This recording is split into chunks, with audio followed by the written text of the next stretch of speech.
So this is how you can log into your Amazon Prime on a new device. So here we are on another device because I usually use my laptop for signing in on things. But as you can see, I have the Prime Video app. Let's go ahead and tap on that and then open it up and see if we can sign in.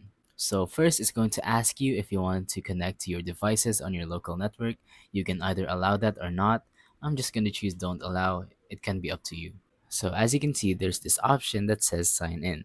We're going to want to add our email, and once we do, it's going to ask for our password. So let's go ahead and quickly do that. And here we are. As you can see, I've signed in perfectly and there's no strings attached. You can sign in on however many devices you want and then play as many movies and shows that you want. It's that simple. All you have to do is sign in with the same account and Gmail and you're good to go. So thank you for watching. Don't forget to leave a like, subscribe, and let us know in the comments down below if the tutorial worked or if you have any questions. Thank you and goodbye.